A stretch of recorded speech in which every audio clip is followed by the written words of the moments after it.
Shalom, queridos. Pode dar uma salva de palmas a Jesus. Deus abençoe você, pode se assentar. Deus te abençoe rica e abundantemente em nome de Jesus. Olha, para a gente ganhar tempo, eu gostaria que você abrisse no livro de Romanos. Deixa ele aberto ali. Livro de Romanos.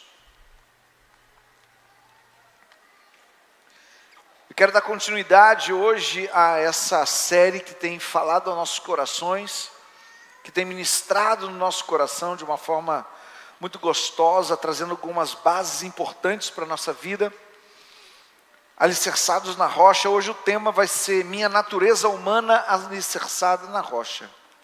Minha natureza humana alicerçada na rocha. O conceito, irmãos, o conceito de natureza humana bíblica, ele se refere ao estado do ser humano, tanto no propósito original da criação, quanto pós-queda, na condição após a queda. Então a Bíblia ela é clara quanto a isso. E ela descreve a humanidade como uma criação de Deus inicialmente perfeita. Lá em Adão, inicialmente perfeita, mas que devido à queda desse mesmo Adão, tornou-se inclinada ao pecado. Então a nossa natureza humana, ela é inclinada ao pecado, ela quer pecar. Por isso que Paulo deixa muito claro que existe uma luta dentro de nós, carne e espírito, porque a carne quer pecar e o espírito quer se voltar para Deus. Obrigado, querida. Então, existe essa inclinação ao pecado, necessitando a natureza humana, nós precisamos da redenção em Cristo Jesus. Romanos capítulo 3, versículo 10 e 12, diz assim, 10 a 12. 3:10, diz assim: como está escrito, olha que forte isso, irmãos. Como está escrito: não há nenhum justo, não há ninguém que se entenda, não há ninguém que entenda, não há ninguém que busque a Deus. Todos se desviaram do caminho e juntamente se tornaram inúteis. Não há quem faça o bem, não há nenhum. Talvez a tua versão está assim: como está escrito, não há justo, nenhum sequer, não há quem entenda, não há quem busque a Deus, todos se extraviaram, a uma mesma se fizeram inúteis, não há quem faça o bem, não há um sequer. Romanos 3, 23, mesmo capítulo. Porque todos pecaram e estão privados da glória de Deus, sendo justificados livremente pela sua graça, através da redenção que há em Cristo Jesus. O texto está dizendo que nós fomos privados. Nós estamos privados da glória de Deus e carecemos da redenção que só existe em Cristo Jesus. Romanos também um pouquinho mais para frente, 7. Vira a tua Bíblia aí. Cadê o barulhinho da página? Romanos 7:19 diz assim. Isso. Porque o bem que eu quero fazer, não faço. Mas o mal que não quero fazer, este faço. Ora, se eu faço o que não quero, já não sou eu quem mais o faz, mas o pecado que habita em mim. Esse bagulho aqui é sério, irmãos. É séria essa situação aqui. Porque a Bíblia é muito clara em trazer clareza sobre a nossa natureza pecaminosa e que em nós, pela nossa carne, nós somos tendenciados ao pecado. Quer uma explicação muito facinha quanto a isso? Uma criança, bem pequenininha, que já tem uma condição de fazer bagunça. Aí às vezes você dá um comando para a criança, não é para pegar aquilo ali, não é para abrir essa gaveta, não pode botar o dedinho ali. Aí quando e ela vai para poder fazer e você a repreende, logo ela se assusta ou alguma coisa parecida. Isso é a natureza pecaminosa. Ela sabe, e você pode ter certeza que ela sabe que ela está desobedecendo. Não sabe? Sabe, quem é pai aqui sabe. Quem mexe com essa área de infantil. Então é a natureza pecaminosa. Uma das guerras espirituais que travamos quando nos convertemos é a respeito dessa natureza pecaminosa. Por quê? Porque nós vamos paulatinamente dando ferramentas ao Espírito, nos enchendo de Deus, para que essa natureza pecaminosa a cada vez mais esteja menor.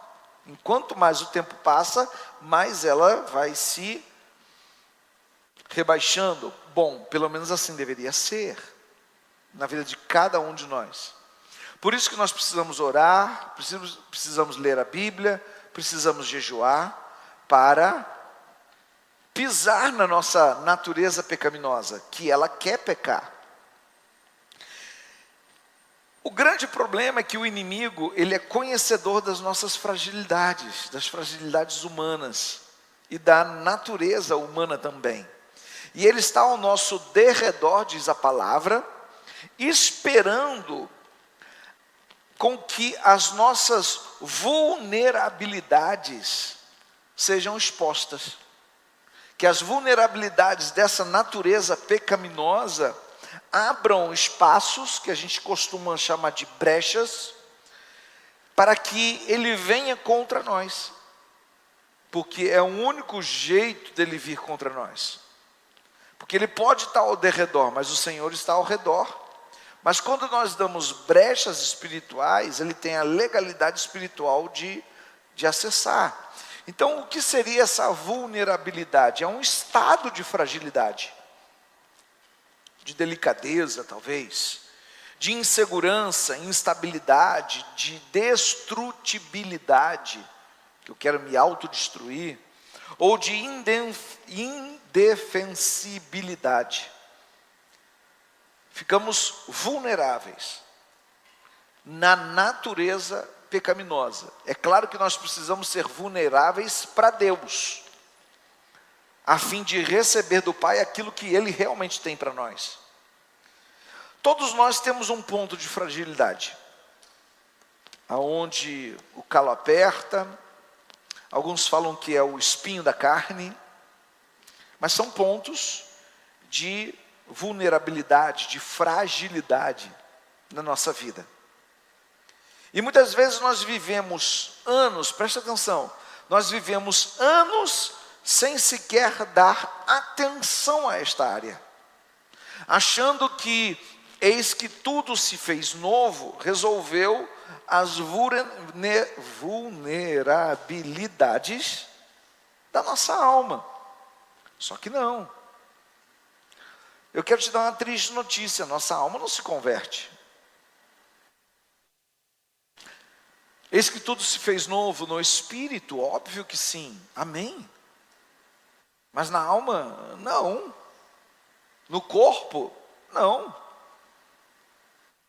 Se o eis que tudo se fez novo fosse no corpo, que quiséramos nós ser assim. Que assim fosse. Todos nós seríamos 110% curados. Mas nós sabemos que não é assim.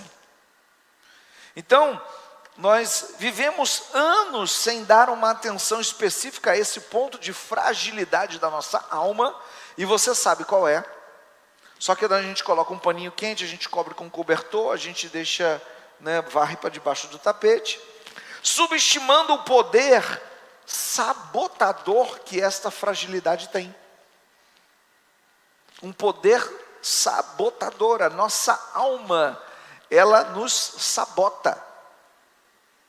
Ela fala mentiras para nós mesmos e nós mesmos acreditamos nela. Que coisa, né? Que coisa feia. Mas ele existe.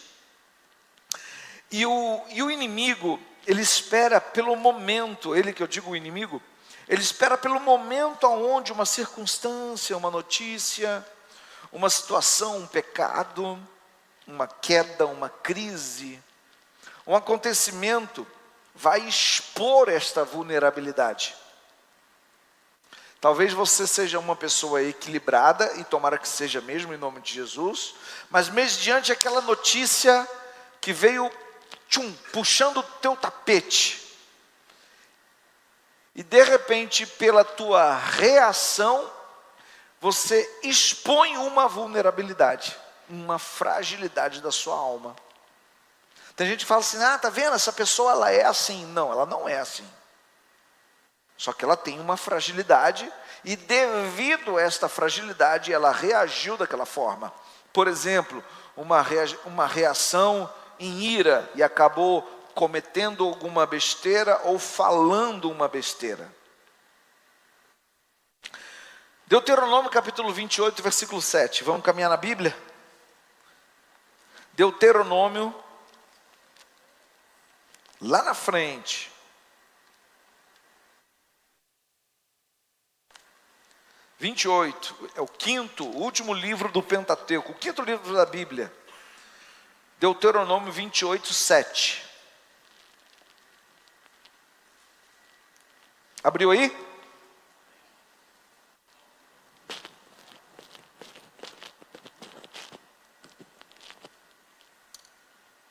Diz assim: o Senhor fará com que os inimigos que se levantarem contra ti sejam feridos perante a tua face. Eles sairão contra ti por um caminho. Preste atenção.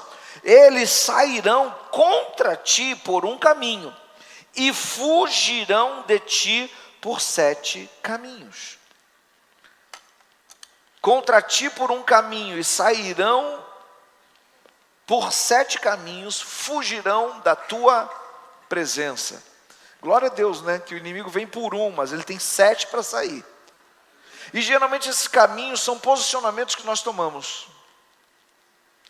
É muito interessante isso, porque a gente fica imaginando, né, que, por exemplo, se a gente tivesse aqui, por aqui vem um caminho, e por 7 outros ele sai da nossa presença. Eu não sei se você tem essa didática na minha mente, mas assim, eu sou muito visual. Então eu geralmente na minha tela mental assim, eu organizo algumas coisas que às vezes não é a verdade. Sua vulnerabilidade pode ser considerada esse caminho, uma porta de entrada, uma porta de acesso, para a ação de espíritos, sim, de espíritos e forças espirituais malignas contra a tua vida, porque é o inimigo que quer te destruir. Então, muitas vezes encontrar a sua fé, o seu testemunho construído sobre a areia num determinado momento da tua vida, que aí veio o vendaval, sacudiu tudo e aquilo acabou se esvaindo. Eu espero que esteja fazendo sentido para você a construção desse entendimento. Por quê? Porque você tem alguma área de vulnerabilidade, de fragilidade, que na verdade, essa área, ela pode ser fortalecida em Deus. Eu não estou dizendo que ali vai ser o espinho da tua carne e que o espinho nunca vai ser removido. Se existem áreas da sua vida que você não tem problema, glória a Deus, continue do jeito que você está. Agora, qual é a área frágil da tua alma que você precisa trabalhar para que ela seja menos frágil ainda? Para que ela seja um pouco mais forte e que você possa ser mais capaz, fechar essa brecha. Quando vier a notícia, quando vier o ataque do inferno, você não vai mais reagir da forma que você reagia. Amém, meu amado? Glória a Deus por isso. Esse caminho que vem contra ti pode ser N caminhos. Quero citar algumas coisas aqui para vocês. Por exemplo, uma crise conjugal, resultado de uma traição, uma enfermidade de morte, um desemprego, uma dívida, um conflito familiar que envolve filhos, pais, sogros, parentes, brigas por causa de heranças, Jesus, por causa de bens, por causa de dívidas e assim vai. Acontecimentos que fizeram nascer um pânico. Um acontecimento que fez nascer um pânico, uma depressão, uma ansiedade, um transtorno emocional. Decepções, traumas que fizeram nascer uma insegurança. Uma decepção que leva a uma insegurança. Decepção com alguém, uma decepção amorosa. Porque alguém um dia te deixou. Todo mundo já foi deixado por alguém. Isso não quer dizer que você vai ser um inseguro emocional o resto da sua vida. Não, 1000 vezes não, em nome de Jesus. Está aqui eu que sou prova disso. Emocionalmente sempre fui um cara muito inseguro. Foi a maturidade e a certeza da Fabiana que Deus usou para me curar. E hoje eu sei quem eu sou em Cristo.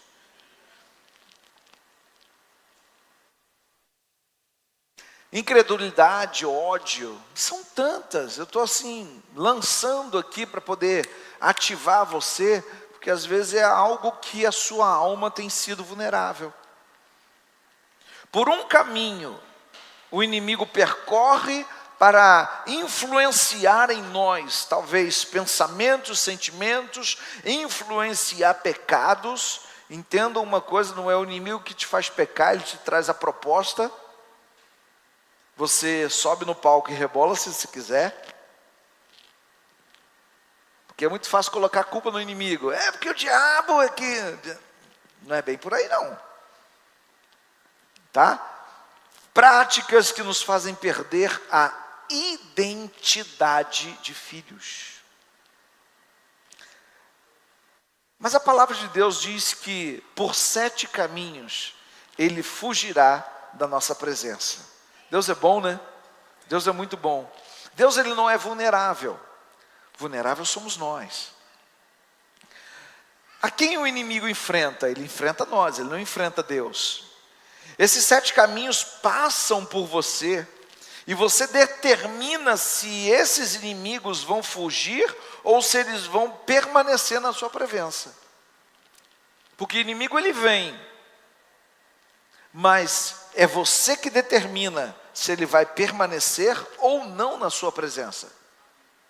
Lembra que tem um texto que fala assim: resistir o diabo e ele fugirá de vós. Ele tem que fugir, ele não aguenta. Porque você pode viver tanto numa vida de santidade que ele não aguenta a presença de Deus na tua vida. Eu creio nisso. Um desses caminhos, eu quero que você abra comigo o livro de Marcos capítulo 7, versículo 34. Nós vamos ler muito Bíblia hoje, hein? Marcos capítulo 7, no versículo 34.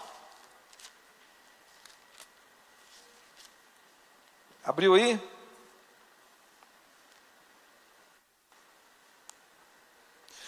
E erguendo os olhos ao céu, suspirou e disse: Efatá, isto é, seja aberto.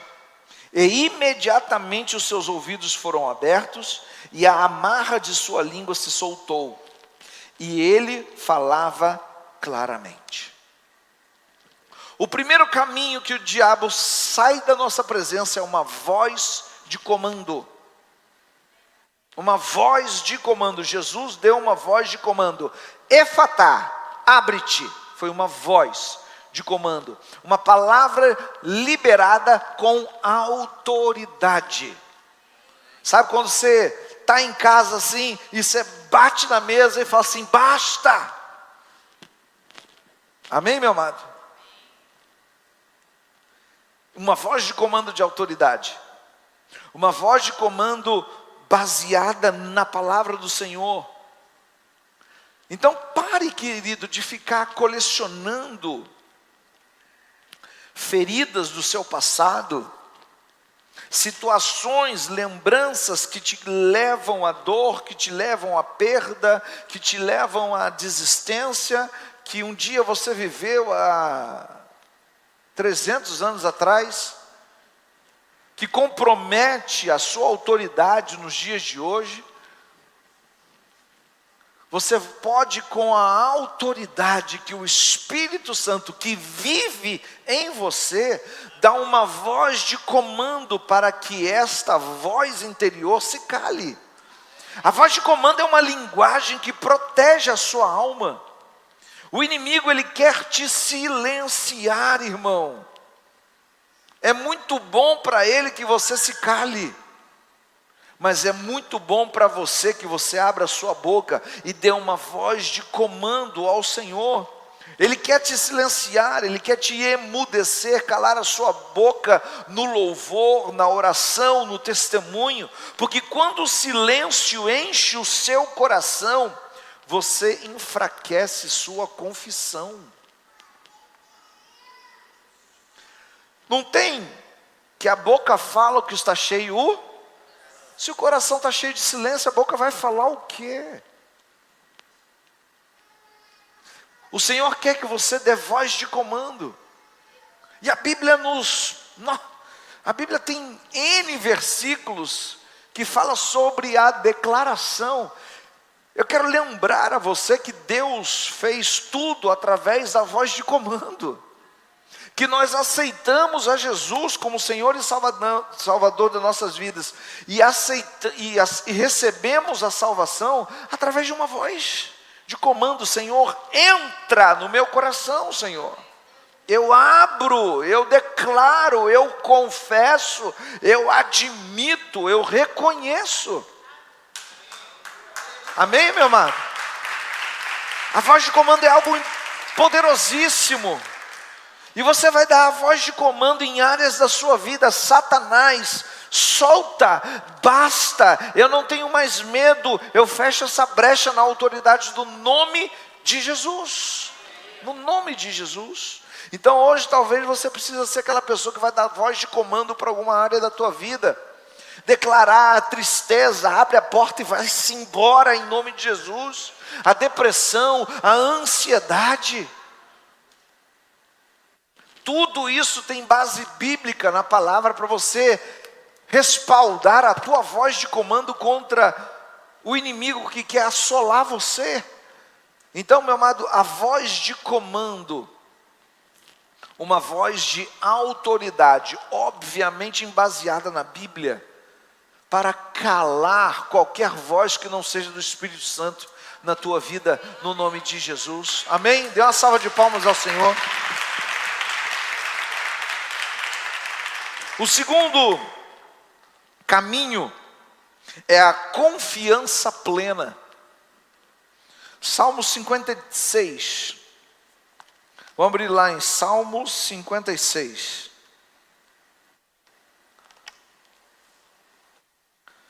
Noventa e dois, 35, então está aqui nessa meiuca aqui. 56. Tem aí, abriu ou não? Chegou? Salmo 56, 3 e 4.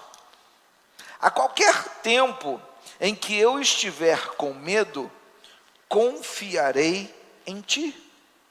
Em Deus louvarei sua palavra. Em Deus pus minha confiança, oh aleluia. Não temerei o que a carne possa fazer comigo. Numa outra versão diz assim: em me vindo o temor, hei de confiar em ti. Em Deus cuja sua palavra eu exalto. Neste Deus ponho minha confiança e nada temerei. Que pode me fazer um mortal? Confiar é colocar a sua segurança nas mãos de alguém.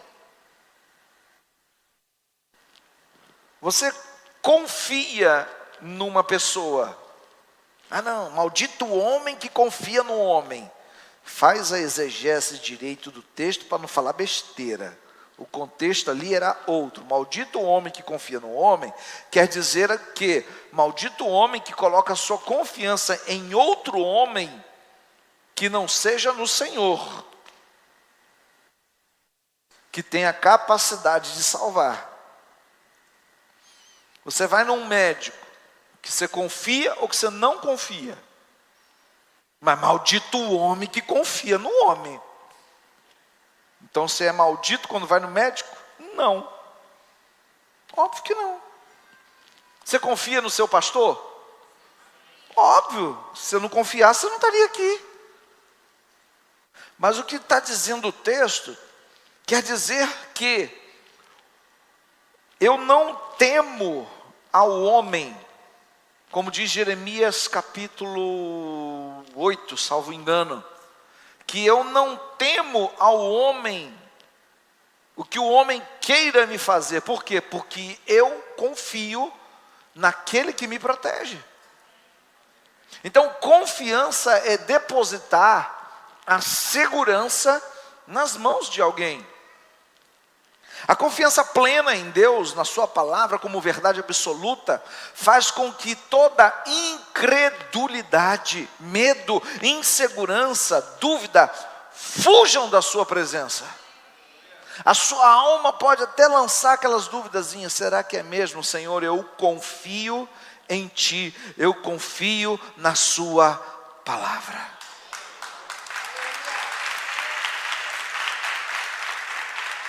É uma questão de posicionamento, você está vendo? Porque quando vem a dúvida, você tem duas escolhas: a confiança ou a dúvida.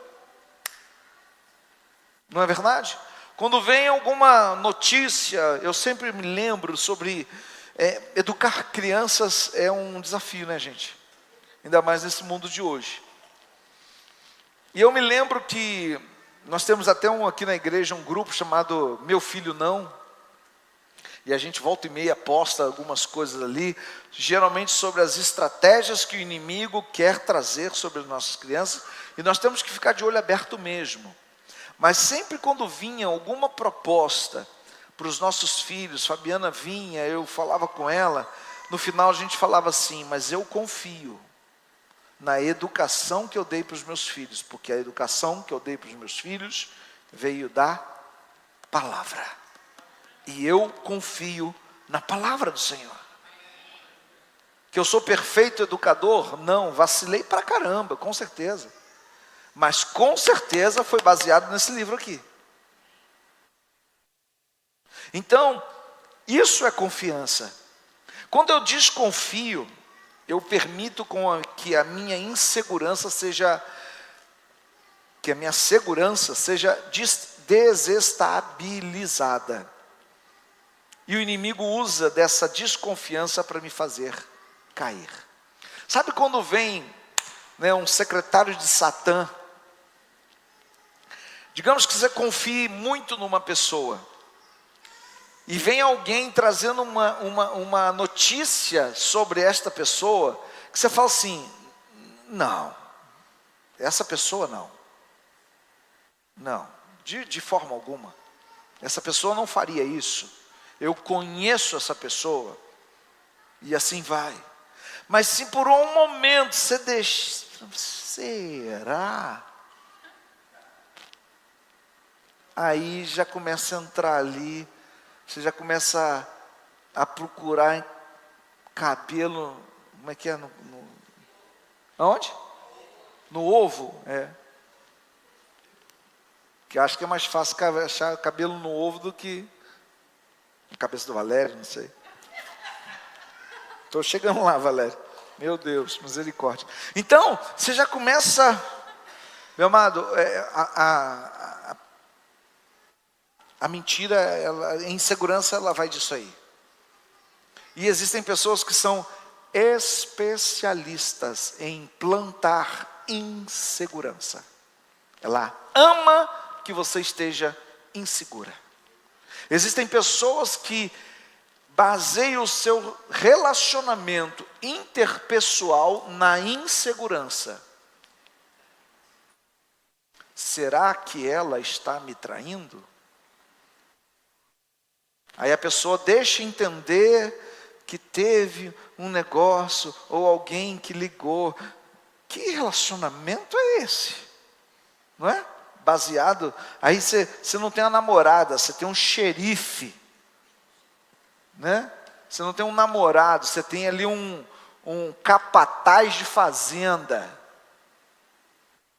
É um relacionamento baseado na insegurança. Onde você não pode isso, não pode aquilo, não pode... Que história é essa que não pode? Que relacionamento é esse? Ridículo. Termina essa porcaria. Ué. Deus está falando aí. Você quer um relacionamento baseado na insegurança ou na segurança? Que o seu marido pode ir na rua sim, e que ele ama tanto você, que ele vai ficar louco para voltar para casa.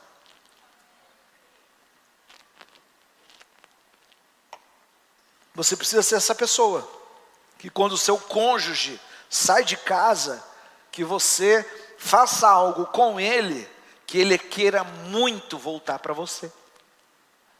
Por causa que você cumpre os seus princípios, que você o supre, a supre e assim vai.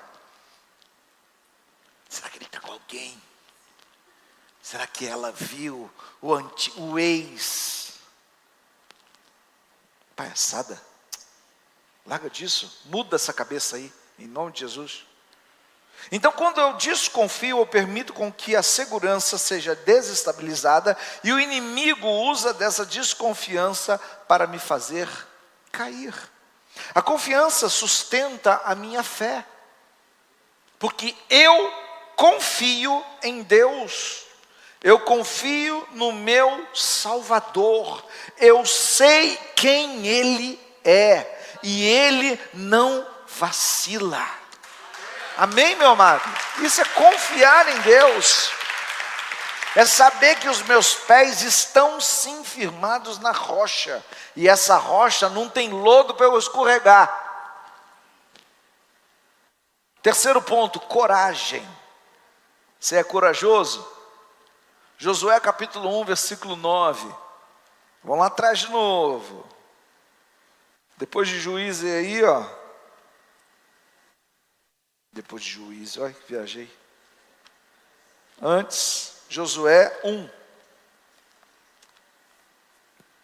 Acabou Deuteronômio, pum, Josué. Josué capítulo 1, versículo 9.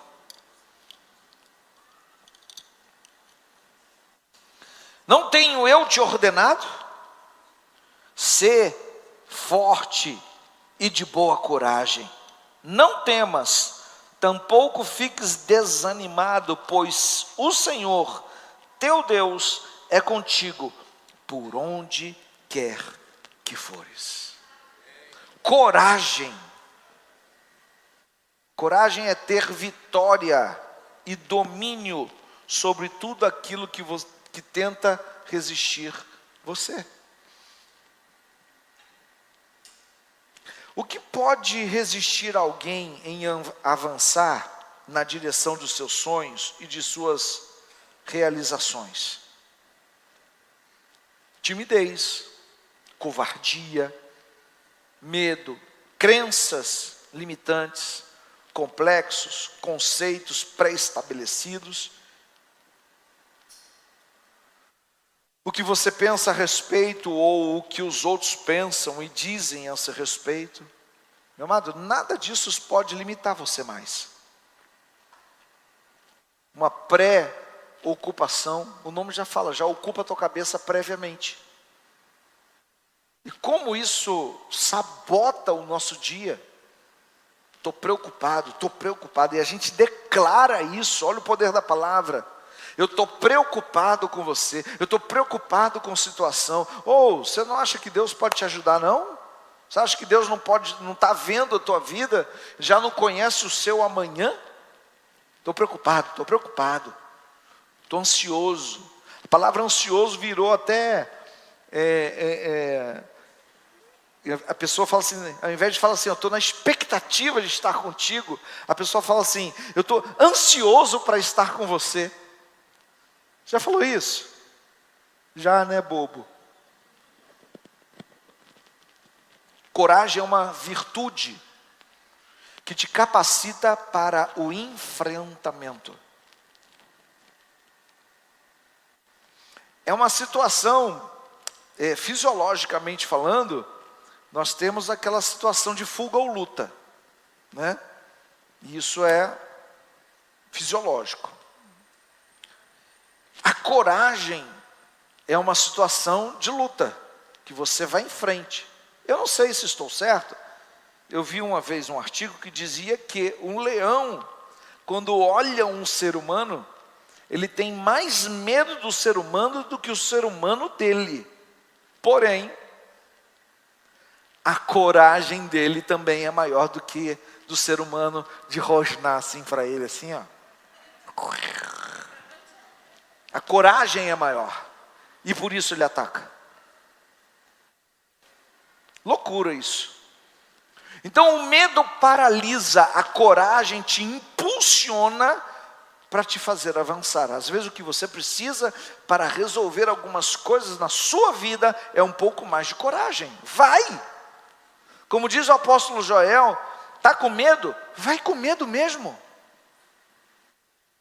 Ou você acha que você vai estar sempre pleno nas suas emoções para resolver todas as áreas da sua vida? Ou, isso nunca vai acontecer não.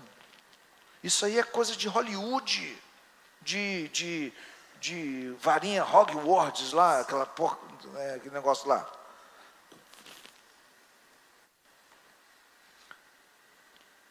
Se a gente for esperar estar 100% pleno em nossas emoções para resolver as nossas questões, irmão, vamos falar a verdade aqui, ué. Eu não vou falar que é impossível, porque Deus é Deus do impossível, né? Mas é bem difícil com essa alminha esquisita que você tem. Difícil, vai com medo mesmo. O Senhor é contigo. Não te mandei eu, diz o Senhor. Josué estava com medo aqui, pô. E Deus falou assim: eu não te mandei já ir? Ser forte e corajoso. Vai, rapaz. É isso que Deus estava falando com Josué. Josué estava com a peia, meu irmão, para resolver. Ele tinha que entrar na terra prometida e conquistar cidades, derrubar gigantes. Vai, eu estou contigo. Eu sou com você. O quarto ponto está em 2 Timóteo capítulo 1, versículo 12. 2 Timóteo, lá quase no finalzinho do Novo Testamento. –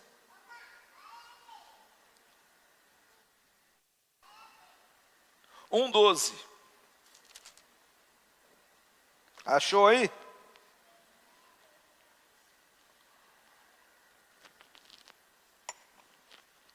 Ou nem trouxe a Bíblia? Ou pelo menos liga a tua, né?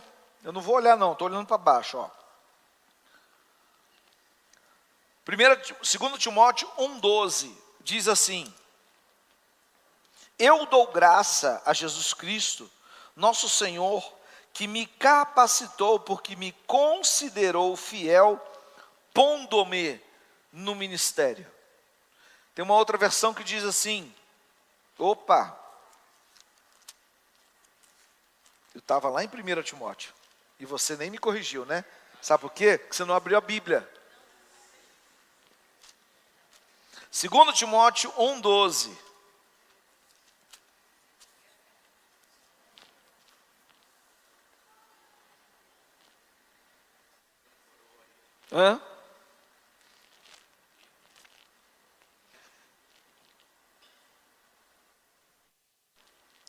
Por cuja causa sofro também coisas, mas não me envergonho, porque eu sei em quem tenho crido, e estou convencido de que Ele é poderoso para guardar o que tenho confiado nele até aquele dia. A Bíblia fala sobre um depósito. Então, quando falta convicção, você é convicto?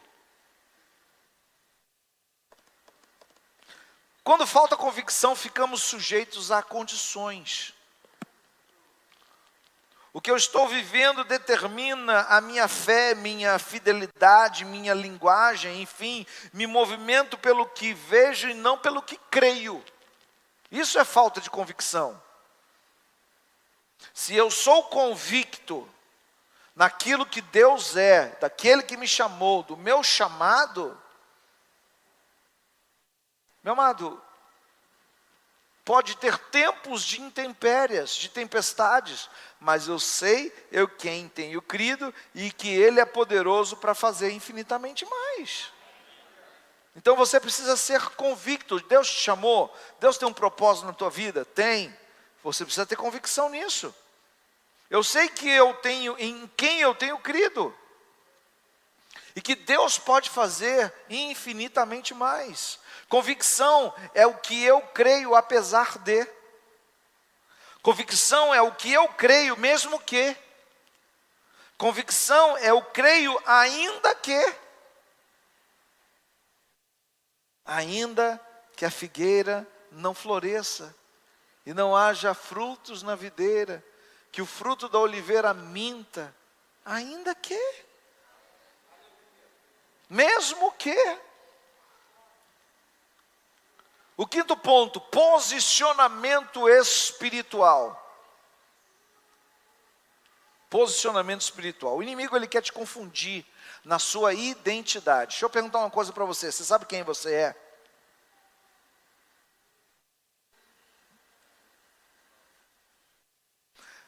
Numa entrevista, se perguntarem para você, perguntar assim, quem é você?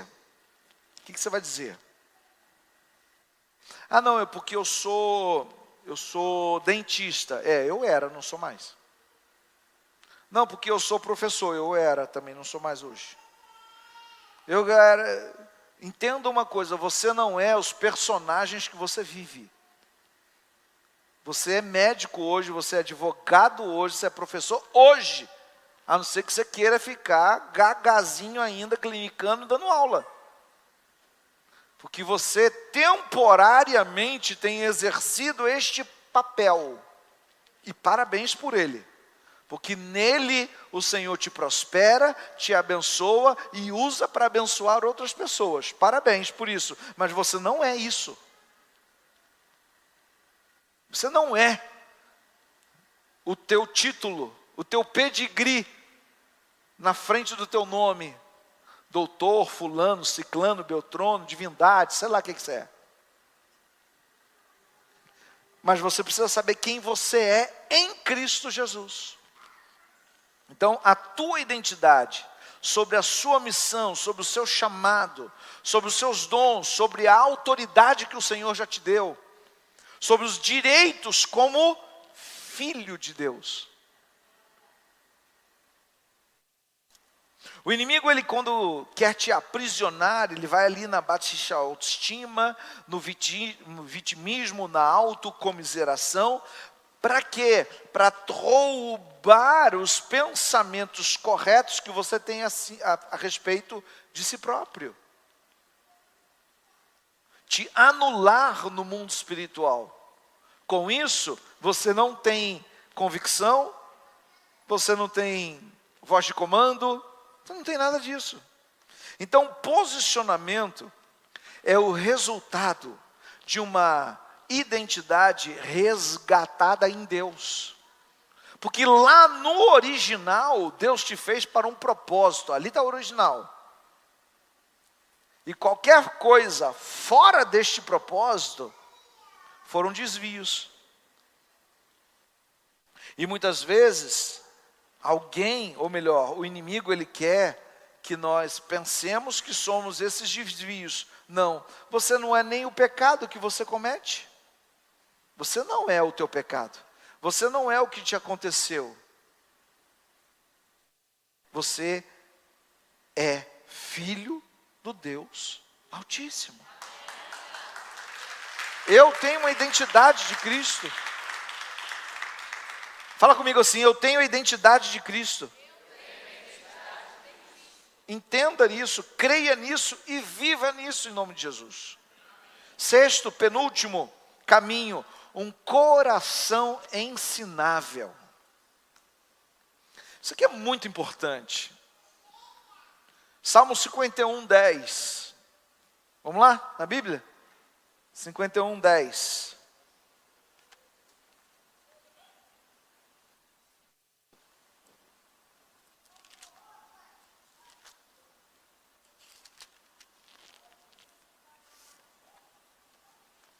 Abriu aí? Amém, misericórdia. Cria em mim um coração limpo, ó Deus, e renova um espírito correto dentro de mim. Cria em mim, ó Deus, um coração puro e renova dentro de mim um espírito inabalável.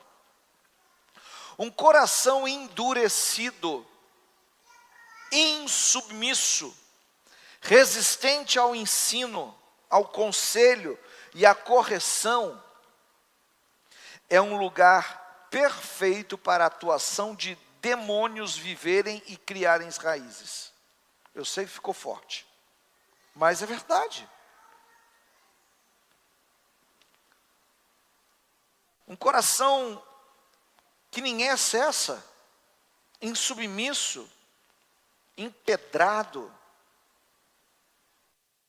endurecido, que não recebe conselho, já sei tudo, o cara sou eu. É um terreno perfeito para a instalação de raízes demoníacas. Provérbios 16, 18, diz assim, logo depois aí de Salmos, Provérbios 16, 18. Esse aqui é um daqueles versículos que dá medo, sabe? Tem algum versículo na Bíblia que te põe medo? Eu tenho um monte. Orgulho precede a destruição, e o espírito altivo precede a queda. Vamos ler o 19 também. Melhor é ser de espírito humilde com os mansos, do que dividir o despojo com os orgulhosos. A Bíblia é muito clara. A soberba, a altivez de espírito precede a queda. Tem uma outra versão aqui que eu anotei, diz assim: primeiro vem o orgulho, depois a queda. Quanto maior é o ego, maior é o tombo. Muitos estão vivendo na pobreza, miséria, ruína, solidão, na esterilidade por causa de um coração altivo, um coração soberbo. E soberba e altivez não tem a ver com vida financeira. Conheço pessoas que têm uma vida financeira abastada e são totalmente humildes, e conheço também o contrário. Pobre de marredeci, altivo, soberbo. Você vai conversar com ele, eu sou isso, eu sou aquilo, eu sou o outro, e eu, e assim vai. Então, por causa da dureza do coração e por causa da rebeldia que transborda na tua boca. Pessoas que são soberbas, um coração que não é ensinável, ele sempre sabe a mais. Olha, eu sou um cara que eu sempre vivi falando para a nossa igreja aqui, gente, estuda, procura um curso, faz uma faculdade, faz um curso de inglês, estuda espanhol, faz chinês, faz alguma coisa, estuda. Mas nunca para achar que somos alguma coisa a mais. Ô meu irmão, fala para o teu irmão do teu lado aí, não se sente não. Sabe por quê? Porque você não é. Você não é. Não é possível que quando você vê uma pessoa que você julga ser inferior ao seu conhecimento, não pode agregar alguma coisa a você? Claro que pode.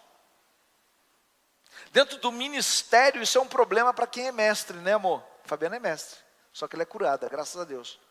O mestre, quando vai assistir alguém pregando, é aquele que dentro dele fala assim, não, é isso não que faz o texto. Eu não sei aquela coisa. E não, o texto não é mais ou menos esse não. Ele fica se corrigindo e fica esquecendo de aprender o que aquela pessoa ali está para ensinar. Sabe aquela pessoa que você sempre já sabe? Não, eu já sei. Sabe nada. Seja humilde, aprenda com os outros. Você conquistou, criou, subiu, cresceu, parabéns para você, mas Deus usa, a Bíblia fala que Deus usa os loucos para confundir os sábios. Deus vai usar alguém muito mais humilde, simples, até mesmo academicamente ou de outras formas, para nos ensinar alguma coisa. Pode ter certeza, escreve aí o que eu estou dizendo. E o sétimo e último ponto antes da gente orar, a fidelidade. Fidelidade. Provérbios, já estamos aí no livro de Provérbios, capítulo 3. Ah, eu amo esse texto, cara.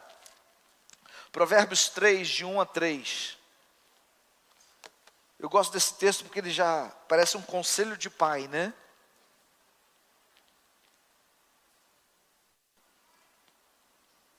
Provérbios 3, de 1 a 3. Filho meu, não te esqueças da minha lei, mas guarde no teu coração os meus mandamentos, porque eles estenderão os teus dias, e eles acrescentarão vida longa e paz a ti.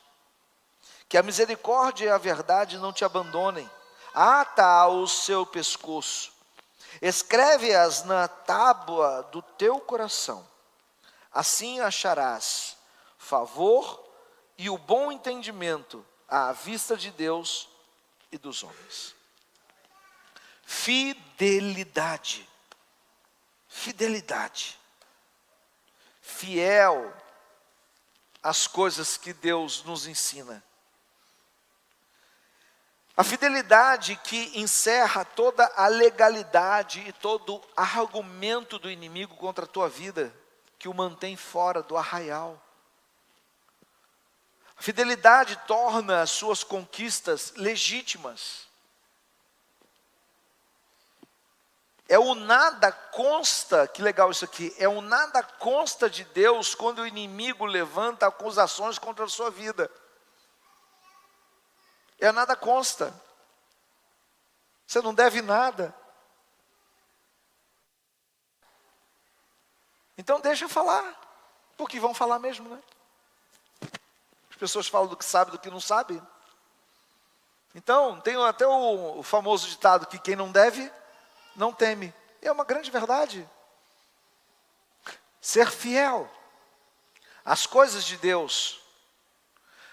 A fidelidade, ela mantém o inimigo longe e é repreendido como devorador e vencido como acusador. Porque as palavras dele contra você, ela não tem pouso, porque bate e cai. Amém, meu amado? Hoje é dia de você firmar sua natureza na rocha. Nós temos uma natureza pecaminosa, temos, mas nós podemos doutriná-la, nós podemos adestrá-la, para que qualquer que seja a intensidade, ou a força, ou a permanência de uma guerra na sua vida, você não veja tudo que você construiu em Cristo se desmoronando. Pelo contrário, que você possa ter até uma guerra, Jesus falou que a gente teria, mas que mediante a ela você saiba quem você é em Cristo, que você é fiel, que você confia nele, e você dá uma palavra de comando e fala assim: cessa agora em o nome de Jesus. Por qual caminho, irmãos? O inimigo tem criado, ou melhor, tem cirandado à tua volta e encontrado alguma legalidade. De forma alguma eu venho aqui acusar você de alguma coisa. Quem sou eu para isso? Mas hoje é dia de você analisar a sua vida e fechar as brechas. As brechas desse caminho que o inimigo vem criando argumentos, tocando nos seus pontos de vulnerabilidade, de fragilidade. Que já basta de você, de nós, darmos a desculpa para nós mesmos que isso aí não existe. Não existe. E você precisa brigar com isso. Você precisa crescer também nessa área. Ou já passou o tempo de ser menino, de ser criança, e encarar as suas fragilidades como se fosse um probleminha de bebê.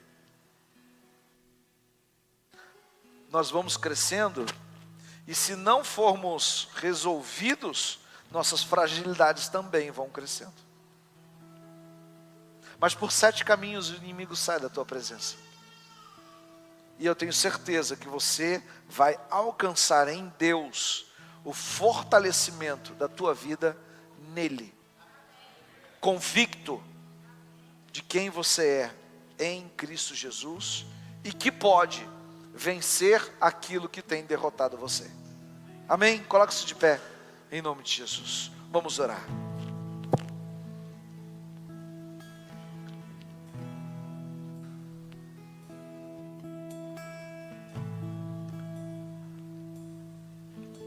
Nesse momento, qual é a fragilidade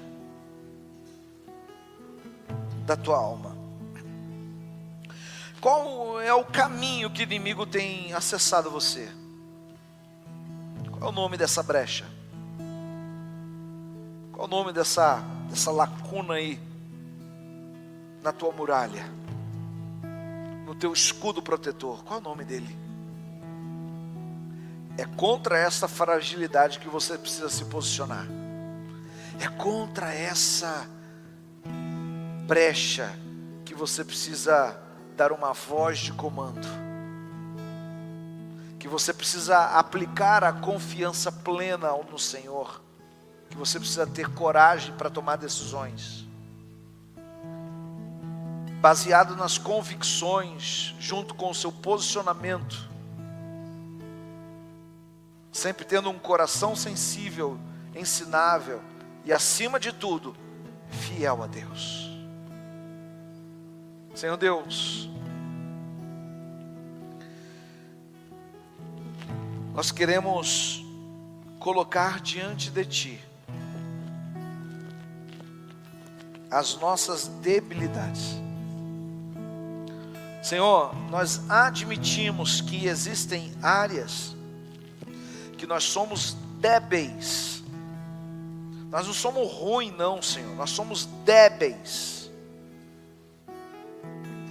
E se não for a atuação do Senhor em nossas vidas, nós não sabemos o que fazer. Porque muitas vezes nós já falamos isso: Senhor, eu não sei o que fazer, o que pensar, qual caminho tomar, qual palavra declarar. Senhor, em o nome de Jesus, nós colocamos diante de Ti a nossa fragilidade, a vulnerabilidade da nossa alma, da nossa natureza humana, e Te pedimos, Senhor, toca em nós, nos ajuda no dia mau. Ah, Senhor, em nome do Senhor Jesus Cristo, confiando em Ti, fiel à Tua palavra, nós depositamos, Senhor Jesus, em Ti a nossa confiança, e nos posicionamos convictamente contra a atuação do inimigo, cheio de coragem no nosso coração, confiando plenamente que o Senhor é por nós. O Senhor é por nós. E hoje nós damos uma voz de comando: inimigo, Satanás, bata em retirada em o nome de Jesus. Em o nome do Senhor Jesus nós damos esta voz de comando, pessoalmente como igreja. No nome de Jesus nós resistimos a Ti. No nome poderoso de Jesus. Pai, revista-nos, Senhor, agora com o Teu manto, com a Tua cobertura, com toda a tua armadura, Senhor. Lava-nos no teu sangue. Lambuza-nos, Senhor Jesus, do teu óleo. Nós queremos viver contigo, para ti. Nós não queremos te usar, Senhor, nós queremos viver para ti. Viver para ti na tua presença. Nos ajuda, Pai. Nos ajuda, Senhor. No nome de Jesus.